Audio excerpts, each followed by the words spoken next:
Hello guys, welcome back to the channel. Let's solve another challenge from LeetCode.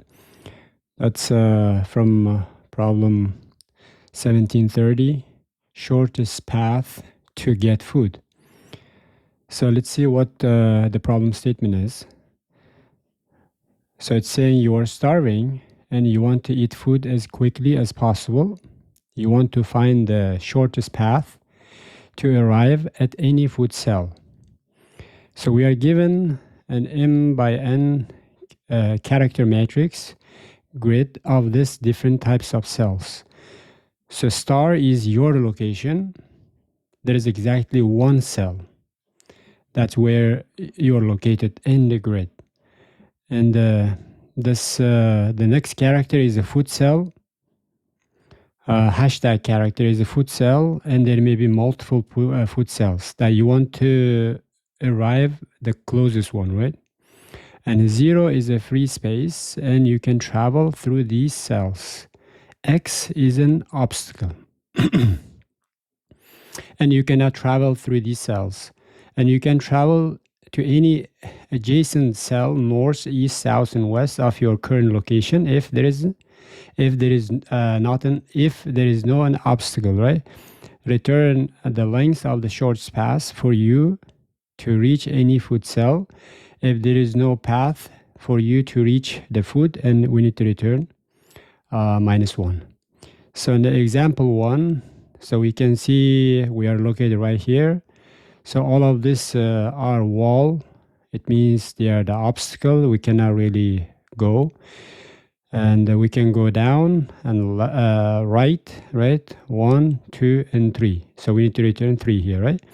Here we can go in the example 2, we can go down, and that's it, we are stuck. We cannot reach the food, right? So we're gonna starve to death. So then we need to return -1. And this example 3, there are 2 food cells, and we need to go to the closest one. So we'll just see this one as an example, right? So we can compute the rows and columns of the grid. And the rows and columns of the grid can range from 0 to 200. And each grid cell, they can be either star, X, 0, or hashtag, right? And the grid cell contains exactly one star, one location where you're located, right? So let's see this an example. Okay, so we're gonna get this one, the larger grid, as an example. Let's see. So we are, as of now, we are located right here. That's our location. And all of these cells, they are the walls, right? So we cannot really cross them. So it means that we have entire grid is, in this example at least, entire grid is surrounded with the walls. So we can make them, like in the grid, when we are given this as all X, right? And this is also a grid, the wall obstacle we cannot cross. And we are located, this is a number of, this is a columns, this is a rows, right? So we are given this grid. And all of the star, this location is our location. And all of the empty cells, they are 0, right? We are given them as 0. And all of the pizza location, they're given as a hashtag, right? They're hashtag, and all of the X, they are obstacle. So now we know where we are, and all of the cells, right? And so we need to come to find the closest food. How are we gonna get that? Let's say we are just located right here. We can go, as the problem statement says, we can go in 4 directions. I can go up, but there is already a wall. I cannot go left. I cannot go, but I can go to right, and I can go to down, right? I have this direction. 4 direction is given. Basically, it's 0, 1 is up, 0, 0 minus 1. Let's see, 0 minus 1 is down, and 1 0 is right, because I'm saying this is x, this is y, right? And the next one is minus 1 0 is left, right? So I have given this, so I can go to 4 direction from here. So we need to go here. I can go here, and or I can go here. So then what I do up to here is the distance 1, right? Distance 1. From this to distance, I can go to the next cell. The next two distance will be this one and this one, right? From here, I can go down. From here, I can go down. Or from also this, I can go right. And from these two cells, I can go to this one, and the distance is 3, right? From this 3, I can go only one direction because the down is wall, and all of the up and this cells are visited. This is gonna be 4. Then this is going to be 5, because all of the up, down, they are the walls, obstacles. So then I can go to the pizza or the food cell, which is going to be 6, right? So as problem statement says, there can be a multiple food cells, but we need to return the closest one so that we can eat and get full, right? If we are asked to find all of the food cells, and from the 6 we can go up, it will be 7, and we can go up, and it will be 8, right? To the second cell, it's going to be 8. So from here also we can go to up, it's going to be 6 and 7, then 8, right? So this food cell is located distance 8. This food cell is located distance 6. So it's clearly from how we are traversing this grid. We are doing this breadth first search through the queue, right?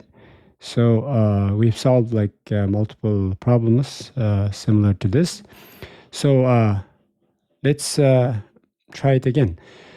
So initially we traversed this entire grid, starting from the very first row and the first column, and just search entire grid first. That's the first step. And we need to identify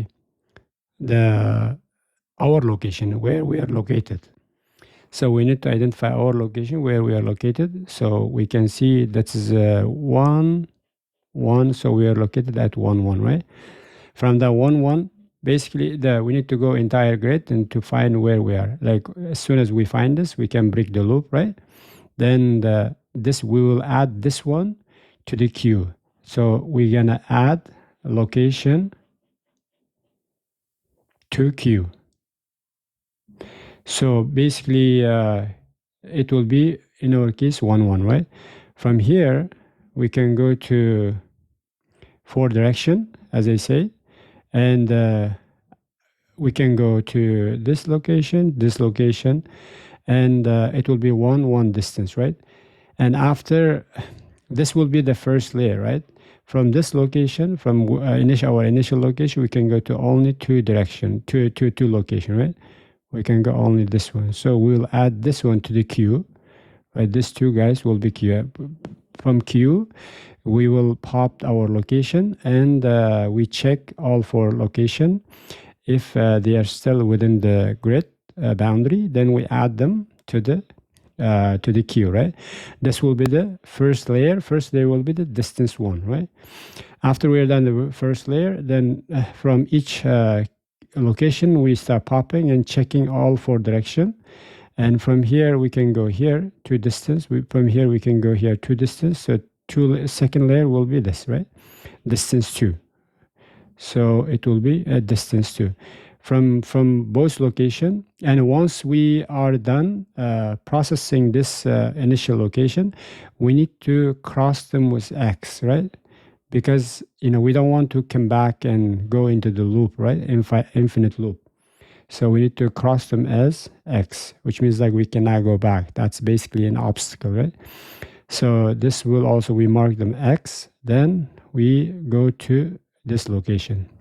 You know, we can go to this location from either from this cell or either from this cell, right? It doesn't matter. So let's say we can from this cell, it will be 3. And from this, we can go only, we cannot go down. That's the obstacle. Top is already visited. We marked as X, like obstacle. This is also obstacle. We can go only to right direction, right? And distance will be 4 here. So we add the distance after this layer 3.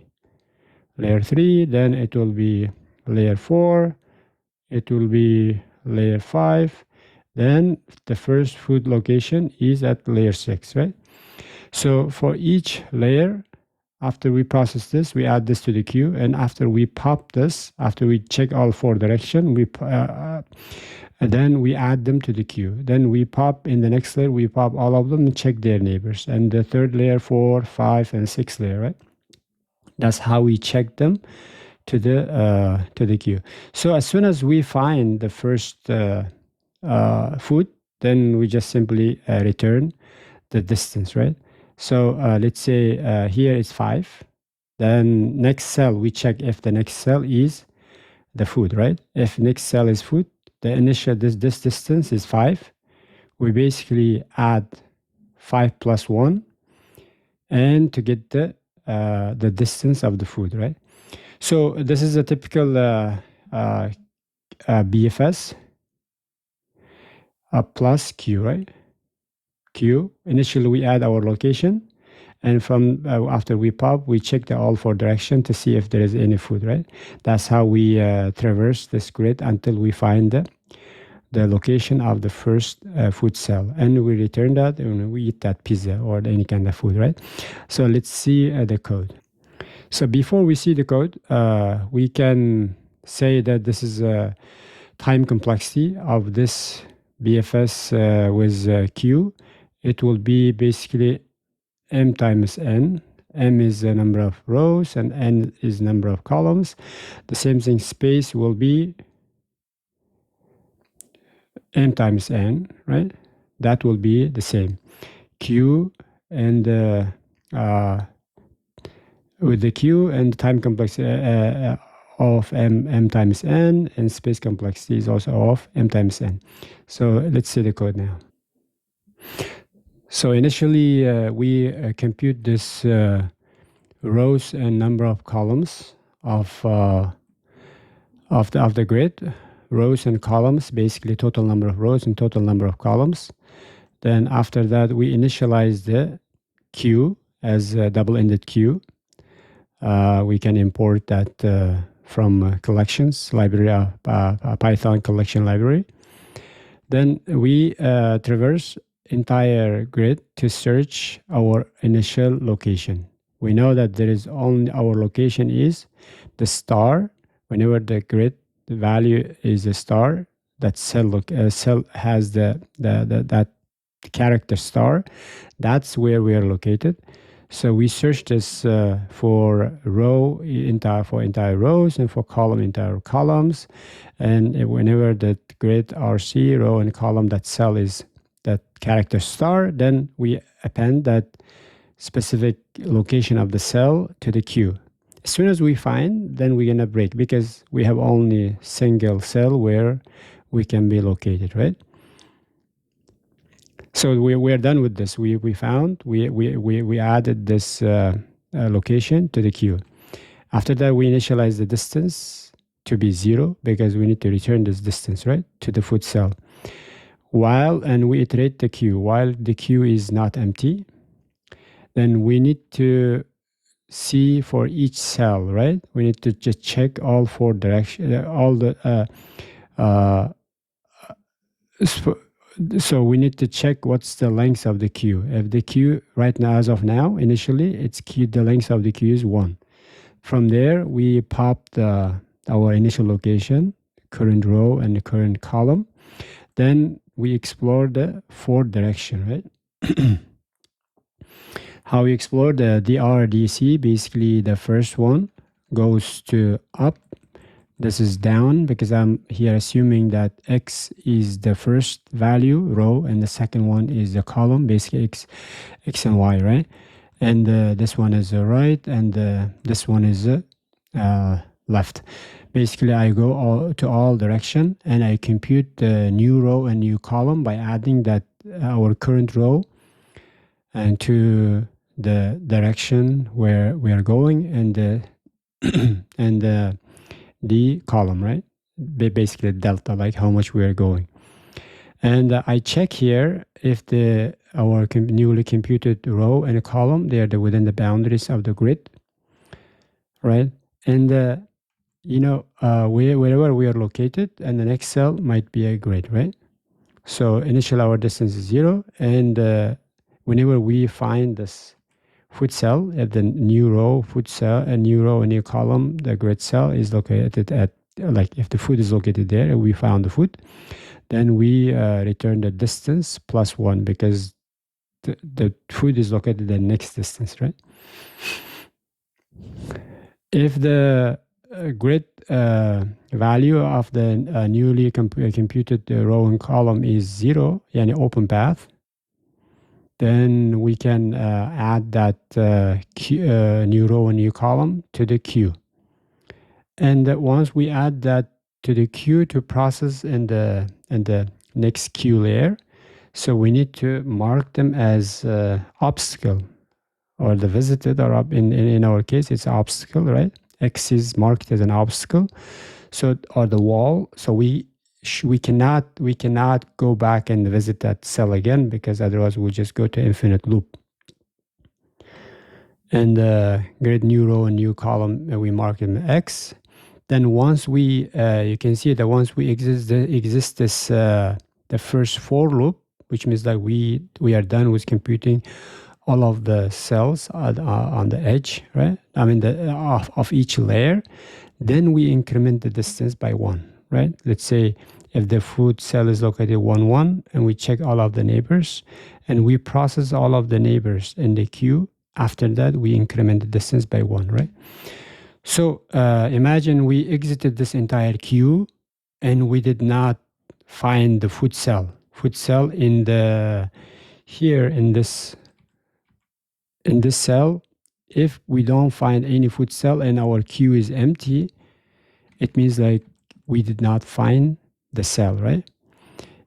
We did not find where the foot whose foot is located. In that case, the queue will be empty. Then we exit that while loop.